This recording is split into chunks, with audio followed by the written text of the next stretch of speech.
سن لیے لڑکیوں، اتنی کیوں خاموش ہو؟ صدر عالیہ آج سے 30 سال قبل طارق عزیز شو کے قرآن انداز میں میری شادی شازیہ سے شازیہ اگر شازیہ ہی ہوتی تو میں صبر کر لیتا، مگر وہ تو امریکہ نکلی۔ امریکہ کا نام آیا ہے، سب مل کے ایک بار ہاتھ سن لیں۔ امریکہ کلسٹر بم مارتا ہے، شازیہ آتا ہے کنسٹر۔ امریکہ ڈرٹی بم مارتا ہے، شازیہ ڈرٹی کینڈل۔ امریکہ کو اس کا ماں برا لگتا ہے، میری بیوی کو میری ماں۔ امریکہ کا چھوٹا بھائی اسرائیل ہے، میری بیوی کا چھوٹا بھائی موت کا فرشتہ اسرائیل ہے۔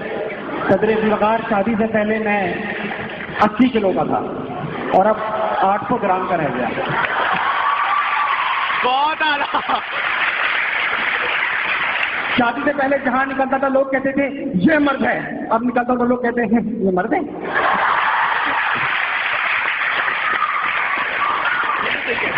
شازیہ چھوٹی موٹی بھینگی ناٹی کالی اور اتنی کالی کہ ویسٹ انڈیز والے اس سے ویزا بھی نہیں مانگے۔ ایک دن شازیہ کا ٹکراؤ راستے میں سہیل وائٹ کے سوال و جواب کے شوقین فوراً شازیہ سے سوال کر بیٹھے، آپ تو وہ پہلی خاتون ہیں،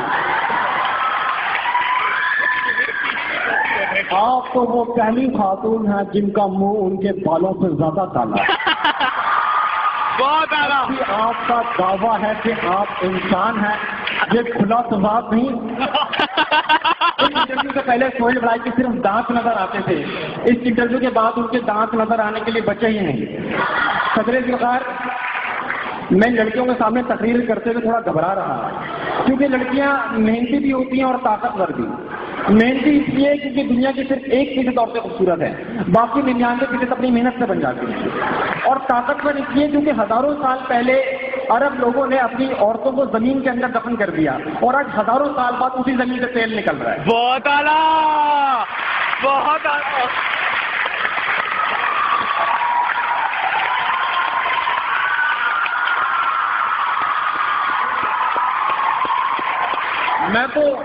میں تو اپنے بچوں کے سر پہ تیل بھی نہیں لگاتا، کہیں تیل دیکھ کر امریکہ حملہ نہ کر دے۔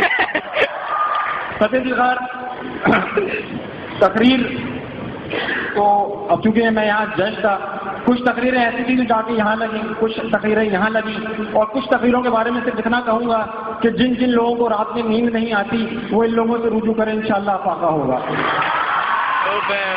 مگر اب تھوڑی سی کچھ سیریس بات، میں صرف اتنا کہنا چاہتا ہوں کہ سب نے یہاں عراق، افغانستان، چیچنیا، بوسنیا، فلسطین، کشمیر، 1947 سب تمام قصے بتا دیے، لیکن ہمارا پرابلم یہ نہیں ہے۔ ہمارا پرابلم یہ ہے کہ ہم کو یہ نہیں پتا کہ ہم کو کس چیز سے کیا سیکھنا ہے۔ راکیش مہرا نے ایک فلم بنائی رنگ دے بسنتی، بھارتی دفاع کی کمزوریاں اپنی قوم کے سامنے رکھ دی اور اپنے نوجوانوں میں ایک نئی امنگ، ایک نیا حب الوطنی کا جذبہ بیدار کیا۔ مگر پاکستانی قوم کے نوجوانوں نے فلم دیکھی، سب نے دیکھی، میں نے بھی دیکھی، آپ نے بھی دیکھی، مگر اس فلم سے کچھ سیکھنے کے بجائے آپ نے عامر خان کا ہیئر اسٹائل کاپی کر لیا۔ ارے ہم تو وہ قوم تھے کہ اگر چور کا نام فاطمہ بنت محمد بھی ہوگا تو اس سے بھی ہاتھ کاٹ دینے کا حکم تھا، اور آج ان کے وارثوں کا یہ حال ہے کہ ایک معاہدہ کر کے قوم کا 90 ارب روپیہ معاف کر دیا جاتا ہے، اور ہم اور آپ کچھ نہیں کرتے کیونکہ میں اور آپ تو صرف تقریر کرتے۔ ارے پتھر کے صنم ہو کے مرمر کے صنم، بت قدوں میں تو عبادت نہیں ہوگی ہم سے۔ ارے جھوٹ بھی بولے، صداقت کے پیغمبر بھی بنے، ہم کو بخشو، یہ سیاست نہیں ہوگی۔ بہت اعلیٰ۔ یہ تقریر ایک اتنی طاقتور چیز ہوتی ہے کہ چیئرمین ماؤ ٹو نے اپنی نشے میں ڈوبی ہوئی قوم کے سامنے ایک تقریر کی، چینی قوم جس کو پوری دنیا اوپین نیشن کہتی تھی، ماؤ ٹو کی ایک تقریر کے بعد وہ چینی قوم آج اتنی جاگ گئی کہ وہ دنیا کی سب سے بڑی اکنامک سپر پاور ہے، اور آج چائنا کا یہ دعویٰ ہے کہ 2020 تک دنیا کی تمام فیکٹریوں پر تالے لگ جائیں گے اور ہر تالے پر بھی لکھا ہوگا میڈ ان چائنا، اور میں اور آپ پھر بھی خاموش رہیں گے کیونکہ میں اور آپ کو صرف تقریر کرتے ہیں۔